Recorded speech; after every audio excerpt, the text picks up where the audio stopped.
حي على الفلاح.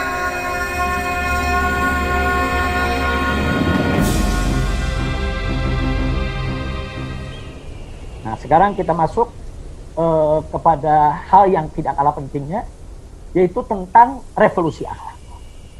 Jadi kalau sekarang kita sedang gaungkan revolusi akhlak, revolusi akhlak.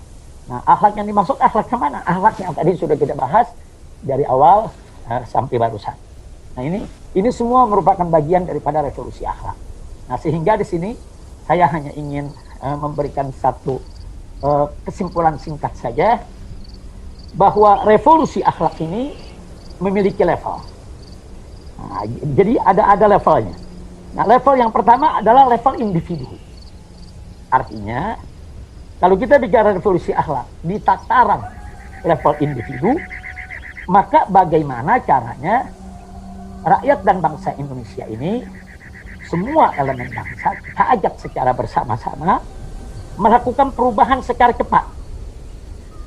Secara cepat dari sifat-sifat khianat kepada amanah, pembohong kepada jujur, koruptif menjadi non-koruptif, suka maksiat menjadi meninggalkan maksiat. Nah, ini harus masuk di seluruh, yaitu elemen masyarakat. Nah, melalui apa? Melalui dakwah, melalui ajakan, melalui seruan, melalui nasihat, melalui diskusi-diskusi, melalui tulisan-tulisan, melalui rekaman-rekaman. Kita ajak semua dengan dakwah. Nah, bagaimana seluruh masyarakat Indonesia, individu-individu bangsa Indonesia, siapapun dia, yang menginginkan Indonesia bermartabat, yang menginginkan Indonesia berkah, ayo mari kita lakukan revolusi akhlak. Nah, ini di level individu. Nah, sekarang yang kedua, di level sistem. Tentu ada level individu, ada level sistem. Nah, di level sistem ini, kita harus melakukan revolusi akhlak dari sistem berbasis materialisme, sekularisme, ke sistem berbasis tauhid sesuai sila ke-1 Pancasila, yaitu ketuhanan yang Maha Esa. Ini kan dasar negara. Ini dasar negara kita. Maka itu tidak layak dalam level sistem ini kita mengambil sistem di luar daripada ketuhanan yang Maha Esa. Nah, maka itu revolusi akhlak di level sistem, bagaimana caranya kita secara bersama-sama menggandeng seluruh elemen bangsa tanpa pengecualian, kita hijrah dari sistem berbasis materialisme, sekularisme ke sistem berbasis tauhid, yaitu berbasis kepada sila pertama Pancasila, ketuhanan yang Maha Esa. Nah, itu yang pertama. Yang kedua, bagaimana revolusi akhlak dalam level sistem ini, kita juga harus serius, fokus. Nah, yaitu melakukan suatu gerakan perubahan secepatnya, tidak bisa ditunda-tunda lagi, karena ini sudah merupakan satu kedaruratan dari penegakan hukum yang tidak beradab, penuh rekayasa dan penyiksaan, serta tajam ke pihak yang kritis, tumpul kepada buzzer pendukung kepada sistem hukum, dan penegakan hukum yang berdasar kemanusiaan yang adil dan beradab, sesuai amanat sila kedua. Nah, jadi artinya penegakan hukum yang adil. Nah, jadi tidak ada satupun orang yang kebal hukum di negeri kita. Jadi semua harus diperlakukan dengan adil. Siapa bersalah, siapa melanggar hukum, diproses secara hukum. Jadi jangan ada penegakan hukum itu ibarat pisau yang tajam ke bawah, tumpul ke atas. Nggak boleh. Karena diskriminasi hukum itu sangat berbahaya sekali. Itu bagi keberlangsungan bangsa Indonesia. Nah, jadi sekali lagi, ayo kita hijrah. Bagaimana penegakan hukum dari yang tidak beradab menjadi yang berkeadilan.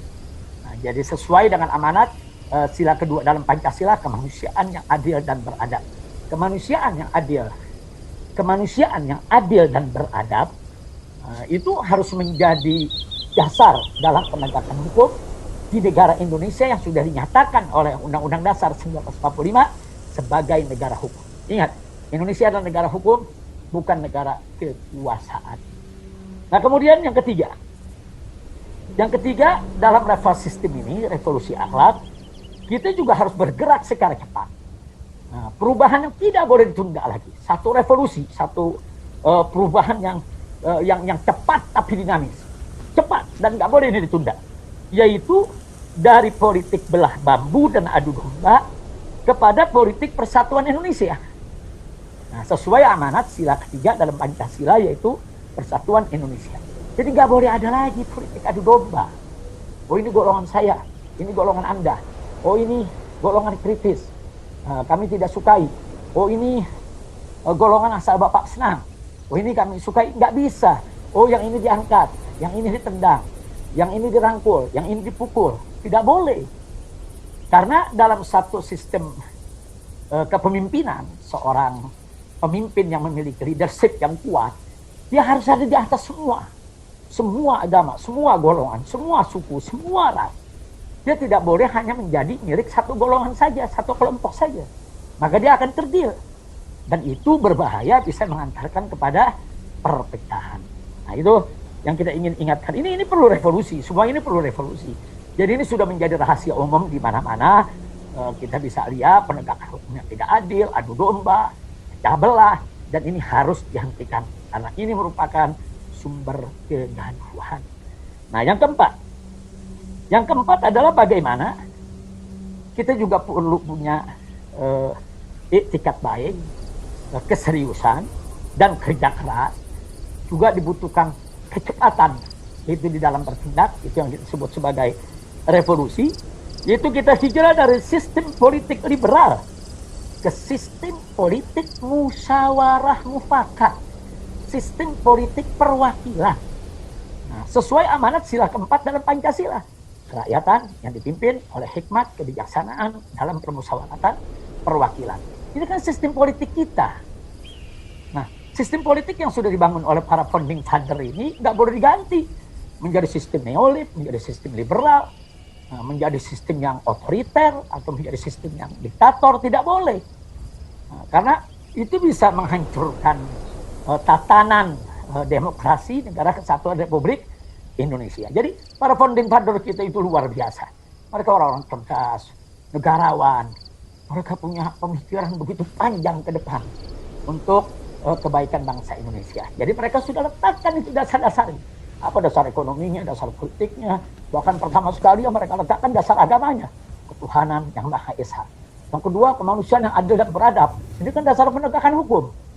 Nah, yang ketiga, persatuan Indonesia. Itu kan dasar luar biasa untuk mencegah disintegrasi bangsa. Dan yang keempat yang tidak kalah pentingnya, dasar musyawarah mufakat dengan sistem perwakilan. Nah, sebetulnya kita hanya tinggal melaksanakan saja. Enggak usah kita obok-obok ini Pancasila, apalagi diperas-peras. Mau dijadikan Ekasila, mau dijadikan Trisila. Nah, ini berbahaya sekali bagi persatuan dan kesatuan NKRI. Nah, kemudian yang terakhir yaitu yang kelima, masih dalam tataran level revolusi akhlak. Dari revolusi akhlak di level sistem juga harus punya keberanian yang penuh tanggung jawab dan semangat, serius, fokus. Bagaimana kita melakukan hijrah dari sistem ekonomi riba ke sistem ekonomi non riba, dari pembangunan yang mengandalkan utang kepada pembangunan yang berbasis ekonomi kerakyatan, dari ekonomi oligarki kapitalistik ke ekonomi berkeadilan sosial, dari struktur ekonomi yang dikuasai segelintir orang kepada pemerataan sumber daya ekonomi. Nah, dari ekonomi tidak berkeadilan kepada ekonomi berkeadilan sosial. Nah, ini sesuai dengan amanat sila kelima dari Pancasila. Keadilan sosial bagi seluruh rakyat Indonesia. Jadi level sistem yang saya sampaikan barusan satu persatu, level sistem ini kita bagi 5 tadi, semuanya. Nah, itu sudah diamanatkan, sudah digariskan dengan secara tegas, jelas, lugas oleh para founding father bangsa Indonesia. Jadi subhanallah, subhanallah, sekali lagi kita harus mendoakan para founding father kita, jasa mereka terhadap bangsa ini. Nah, kita sebetulnya hanya tinggal melaksanakan, menjaga, melestarikan. Nah, bagaimana semua ini bisa dijaga menjadi modal revolusi akhlak kita.